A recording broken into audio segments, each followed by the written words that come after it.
Nari na kita sa middle sa atong 10 days of prayer. So tonight, we are blessed na nakabalik kita. Kagawin natin si Mr. Sauro. Welcome lang kay. So, tonight we will continue our study on the book of Acts, chapter 1, verses 12 to 14. This is gonna be the focus of our study this evening. Before kita magtuna, ang iyong taga muna mag-ako kita. Father God in heaven, we are now ready to listen to your word. We pray that you will pour out your Holy Spirit to be upon us as we listen and know more about the lessons that we will be learning tonight. Thank you that you will give us the heart that listen to your words and forgive us from all our sins. In Jesus' name, amen. So, kagabi po, ako po ang assign na mag-atag sa third night of the 10 days na prayer topic po. So kagabi, we talk about kung paano kita mag-meeting Jesus when God surprises us. Kung isurpresa kita sa Ginoo. And tonight, ang mga disciples sa ito na panahon, sa na passage, na-experience nila ang grabe na kamuluan sa nila, nag-surprise sila ni Jesus na nangali niya siya, kung nagbalik niya siya pagkato sa heaven. And nangarat sila, nagsige na sila kita sa taas kung ano kayo ni, pakainin niya si Jesus. Kaya bago pa lang si Jesus na resurrect that time, na kaupo nila pirmis, na naging happy sila, nakaupo na sila ni Jesus, alam nila na na-overcome ni Jesus and death. That is why they believe that Jesus will also free them from the bondage na igwas sila sa nilang kinapaan. So nag-expect na talaga sila na amo na ini ang liberate sa aton. But then, sa verse 11, na nagsige silang kita kaya nagpataas si Jesus, ang wala angel nagsabi sa ila, Men of Galilee, nanon na nagsige ka mo kita sa langit, this same Jesus na iyo na nakita na nagsakap pa kato sa langit will come again in the same manner that He ascended unto heaven. And tonight, in continuation in verse 12 to 14, ikaw din ibig sabi, and they returned to Jerusalem from the Mount called Olivet, which is near Jerusalem, a Sabbath day's journey away. And when they had entered, they went up to the upper room, where they were staying, Peter and John and James and Andrew, Philip and Thomas, Bartholomew and Matthew, James the son of Alphaeus, and Simon the Zealot, and Judas the son of James. All this with one accord were devoting themselves to prayer, together with the women and Mary, the mother of Jesus, and his brothers. So, sa panahon, namunduan mga disciples si Jesus, kaya wala na si Jesus. But then, in comfort sila sa angels na ini na Jesus na yung nakita na nagsakat sa heaven, same manner man siya magabalik sa iyo. And they need to move from the anxiousness, sa inda pagkamundo, sa inda pagka-hopeless, because an angel naghatag sa inda. They were worried. They are not happy, they are lonely because Jesus is not with them anymore. Pero mitagaan sila sa promesa. Acts chapter 1, verse 12 to 14 is an experience siya sa mga disciple na they are uncertain because they do not have the power of the Holy Spirit at this time pa. Wala pa sila na tagan sa banal na Espiritu. What was given to them was the promise of the angel. So tonight, we will study 4 important lessons na 2 verses na ginatag sa aton. Number 1 po is they came together in obedience. So mga kaigbangudan, ang mga tao, sabihan sila na magkatlo sila sa, pakailan sila sa dibasa nato na text, Pakain sila dapat. Magkatlo sila sa Jerusalem, nagkatlo sila sa upper room. It was very hard for them to believe kung kung matuman ba sila sa Rike, wala nagani si Jesus. And there is this command that they should wait at Jerusalem. And they obey, even when waiting is hard para sa ila. So oftentimes, sa ating mga buhay na mahirap magulat. Di ba? Mahirap na kita magulat sa mga bagay-bagay na gusto na natin makakuha o gusto natin makaupod. Bagan kakapoy, bagan magkanugay-nugay. Wala kita paghimuon, madugay talaga ang oras. Pero kung busy po kita, grabe ka ulit sa oras, no? Bagan, bilin mo mamalay mo, matatapos na galing naman ang January, no? So, sa kami sinabot. Pero kung magiging idol ka, wala ka nihimuon, grabe ka lugay. Nababairi, pero nakapa-oras din na nagawla, di ba? Kung ginagawa talaga sa ating pinatrabaho is magulang lang talaga sa imo ginawla, grabe kayo ginanaago ni para sa akin. That is why, we need to, yung sabihan sinda na, dili na ako magparahinganan nila, you have to move. Kaya ipakato sinda sa Jerusalem. The mind of Christ Jesus is not about rushing ahead in our own strength, but trusting God's timing. When we come together in prayer, we are saying, Lord, we depend on you. That is why these 10 days of prayer is very important para sa atin na nagaulat sa pagkabaling ni Jesus. Kung nagaulat na kita, wala kita ginahingo, wala kita mga program, hindi kita nag-church, wala kita sa missionary, but gano'n nila ng kanugay, di ba? Ginasabi natin na ang mga kurang, ginasabi sa atin mga lolo sa atin na mabali si Jesus. Soon. Pero sa niyan, wala na. Kita, magurang naman kita. Magkakapo, pero wala pinapon nagabali si Jesus. So that, amin na kitagahan kita ni God si commission to work. Na mintas na nagaulat kita sa iya, dili kita nagaulat na idol. No, dili kita nagaulat na wala kita si dinihimo. We have to occupy till Jesus comes. Then the second point that we have for these two verses is that they came together as equals at the feet of God. And our disciples. In this passage, tells us the group, including the apostles, sila ng mga grupo na isabihin na magkatutong sa Jerusalem, paiba-iba sila na klase sa mga tao. Igwa sa mga apostles, igwa sa mga women, si Mary, the mother of Jesus, and Jesus' brothers. And these people surely have different backgrounds, different attitudes, paiba-iba nila mga ugali, paiba-iba nila hanap buhay, paiba-iba ang nila mga temperament, paiba-iba ang nila mga gusto sa nila buhay. But, no one is elevated above another. So, wala daw sinilabaw sa mata sa Ginoo sa aton. Mas inaano ang imo status, nano ang imo kabutangan, nano ang imo office.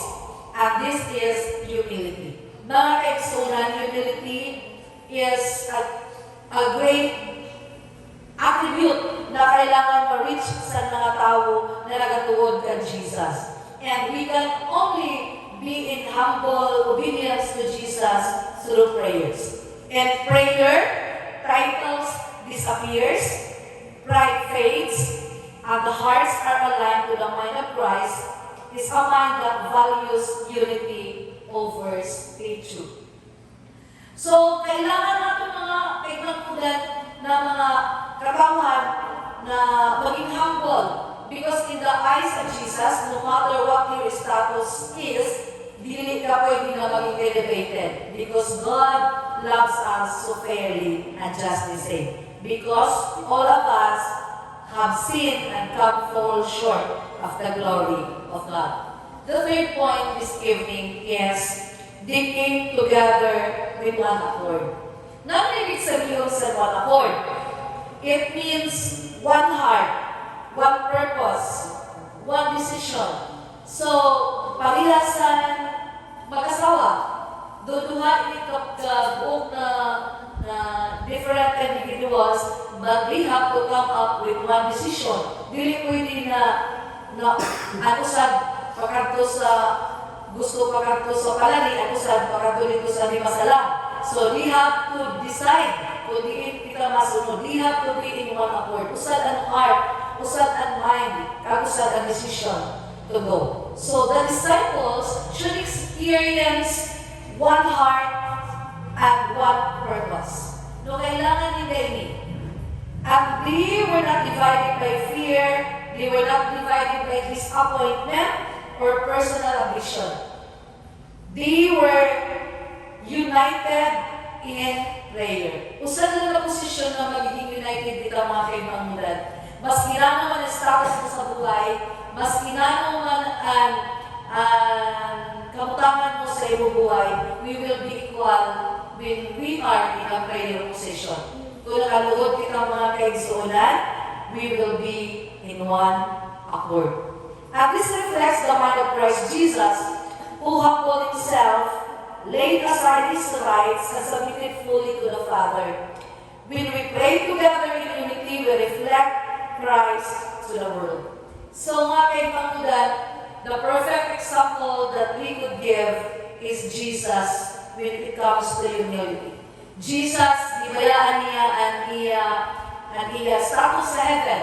Siya gina-worship ito sa langit, di ba? Siya ito gina-honor sa tanan ng mga angels. Kaya nga minsan, nagpapako si Jesus sa cross, sa takot kanta, 10,000, more than 10,000 angels cried when Jesus died. Because Jesus is the beloved Son of the living God. Wala si kabayo si Jesus. But when Jesus chose to die for us sinners. That is why we need also to humble ourselves. And we can do that only in a praying position. Finally, mga kaigsunan, ang pagkupat na point that we could glean from this text is they came together in expectation. Ang mga disciples, kung napunod sila, but they were excited because ginatagan sila sa promise ng angel that the same Jesus who ascended to heaven will come again in the same manner that He ascended to heaven. So they were expecting na dili magdulugay si Jesus sa heaven. So kailangan nila na magtrabaho para damo ng mga tao makaroon na mabalik tayo si Jesus. They were expecting Jesus to come. Kagabi po, kung mas na-surprise kita, na-surprise ang mga disciples sa paghali ni Jesus, His second coming also will surprise the world. But I know na ang mga tao sa Ginoo, dili sila masusurprise because we have been preparing for His second coming. Nagprepara ba kita mga kaigsunan? And we should wait for Jesus with expectation. Sana wala nagluya na ng pagtuod na hindi naman mabalik si Jesus. Bagan lora talaga. Bagan kasal pa man. Sana ang ato paghulat is the same na fire sa tula kita na nag-believe na mabalik si Jesus. So sana dili mabawasan na kita sa pamatsyaga ato nagdugay ang pagbalik ni Jesus. Dahil sana dili mabawasan ang aton pagiging excited para sa iyang pagbalik. They did not yet see the outpouring of the Spirit, but they believed it was coming. Humble prayer always creates space for God to move. And when God moves, people come together with the mind of Christ, heaven responds. So mga kaigsunan, naka-experience daw kita sa moving, sa power of the Holy Spirit when we will come in unity. So dili kita maka-experience in full measure sa outpouring of the Holy Spirit and God moving in our church, in our personal life, and in our family, kung dili kita magiging united in Jesus. Tonight, my brothers and sisters, as we continue to pray for these 10 days of prayer, let us come humbly, not trusting our own strength, not divided by differences, but united in Christ, waiting expectantly for God to move. Because when God's people humbly come together in the mind of Christ, the Holy Spirit is pleased to come and work among them. Si Mrs. White po, nagsabi siya dito sa iyang sulat na Acts of Apostles, page 37, these days of preparation were days of deep heart searching. Ini na atong pagawlat ka Jesus, ang siya na ang oras na day that we would be preparing for His second coming. At kailangan daw iniyan ng mga panahon, yan ng mga oras, kailangan natin i-search deeply ang ating heart.